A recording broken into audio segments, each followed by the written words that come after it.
The daily dose, new makes the news. हमने जाना था इंडिया और फ्रांस के बीच के रिलेशंस मोदी जी के वहां जाने से कैसे स्ट्रॉन्ग हुए। वर्ल्ड में और भी रिलेशंस डेवलप हो रहे हैं। उसी तरीके से नरेंद्र मोदी यूएई पहुंचे 15 जुलाई 2023 को। इंडिया और यूएई रिलेशंस स्ट्रॉन्ग होने की तरफ है। आइए खबर जान लेते हैं। यूएई के राष्ट्रपति शेख मोहम्मद बिन जायद अल नहयान और भारत के प्रधानमंत्री श्री नरेंद्र मोदी ने 15 जुलाई 2023 को अबू धाबी में मुलाकात की और इस यात्रा के बाद एक संयुक्त बयान जारी किया। इंडिया और यूएई के बीच सभी पैरामीटर्स पर बात हुई है। हम एक एक पैरामीटर को जानेंगे इस पूरी वीडियो में, तो बने रहिएगा साथ में। दोनों पक्षों ने कहा कि पिछले 8 वर्षों में प्रधानमंत्री श्री नरेंद्र मोदी की यूएई की ये 5वीं यात्रा थी। प्रधानमंत्री मोदी ने पिछली बार जून 2022 में यूएई का दौरा किया था, जब उन्होंने शेख मोहम्मद बिन जायद अल नहयान से मिलने के लिए अबू धाबी का दौरा किया। 2015 में प्रधानमंत्री मोदी 34 वर्षों में यूएई की यात्रा करने वाले भारत के पहले प्रधानमंत्री बने। इस यात्रा के बाद 2016 में शेख मोहम्मद भारत आए।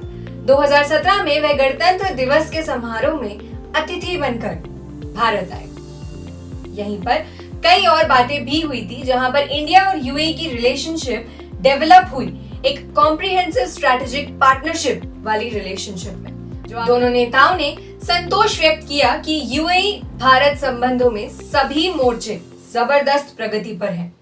भारत यूएई व्यापार 2022 में बढ़कर 85 बिलियन अमेरिकी डॉलर का हो गया था, जिससे यूएई वर्ष 2022 और 23 के लिए इंडिया का 3rd लार्जेस्ट ट्रेडिंग पार्टनर बना और इंडिया का 2nd लार्जेस्ट एक्सपोर्ट डेस्टिनेशन बना।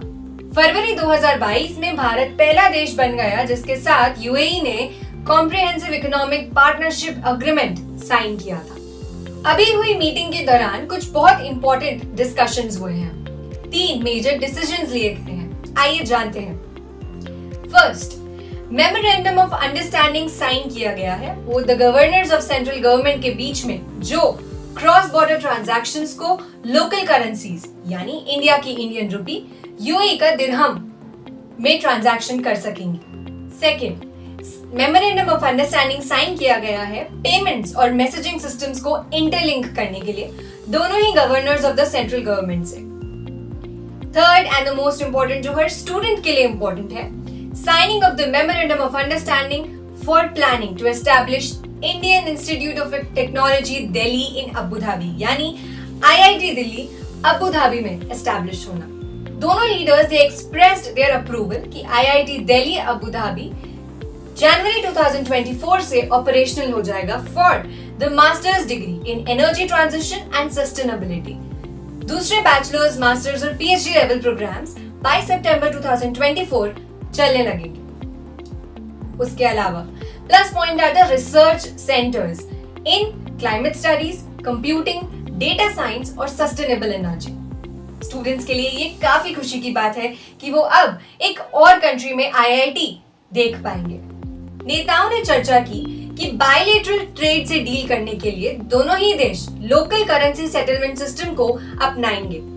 ये अपने आप में एक रिफ्लेक्शन है of the strongness between both the countries. इसके अलावा ये दोनों देशों में अर्थव्यवस्थाओं की मजबूती को रेखांकित करता है और यूएई और भारत के बीच इस आर्थिक जुड़ाव यानी इकोनॉमिक कोऑपरेशन को स्ट्रॉन्ग बनाता है, आगे बढ़ाता है।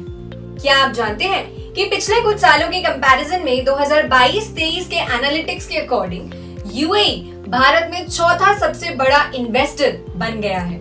उन्होंने अगले कुछ महीनों में गुजरात में एक फाइनेंशियल फ्री जोन यानी Gujarat international finance tech city यानी गिफ्ट सिटी की प्लानिंग की है। इसके through investment opportunities UAE to India और इंडिया टू यूएई बढ़ जाएंगी। चलिए अब जान लेते हैं वो सारे पैरामीटर्स जिस पे इंडिया और यूएई आपस में काम कर रहे हैं। First, energy field. लीडर्स ने रिजॉल्व लिया है to enhance their bilateral relationships in energy fields, दोनों ही ऑयल और गैस प्लस रिन्यूएबल एनर्जी के एरिया में। Both the sides will have a cooperation in green hydrogen, solar energy and grid connectivity.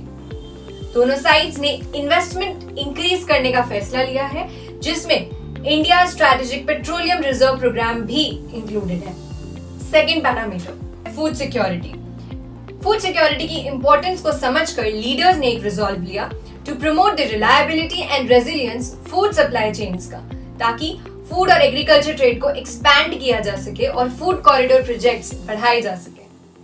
People to people connect.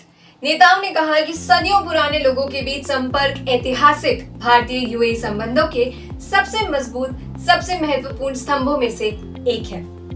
UAE ने इस बात की सराहना की कि बड़ी संख्या में भारतीय प्रवासी यूएई के समाज और अर्थव्यवस्था में महत्वपूर्ण भूमिका निभा रहे हैं और इन बायलैटरल रिलेशंस को और मजबूत कर रहे हैं। इसके अलावा एक और पैरामीटर था यूनाइटेड नेशन सिक्योरिटी काउंसिल का। 2022 में यूएई और इंडिया दोनों as a non member countries बनकर मीटिंग में गए थे। वहां मीटिंग के चलते हुए इंडिया ने यूएई की काफी तारीफ की about how they are dealing with their countries security. UAE ने बदले में इंडिया के परमानेंट मेंबर बनने के ऊपर हामी भरी है। उन्होंने यूएनएससी को ये कहा है कि India can be the permanent member of this council. Well, ऐसी बहुत सारी चीजें हैं जिनके ऊपर दोनों कंट्रीज ने डिस्कस किया है और आगे बढ़ने का फैसला लिया है। मीटिंग खत्म होने के बाद प्रधानमंत्री मोदी ने शेख मोहम्मद बिन जायद अल नहयान को उनके इस आतिथ्य के लिए धन्यवाद दिया।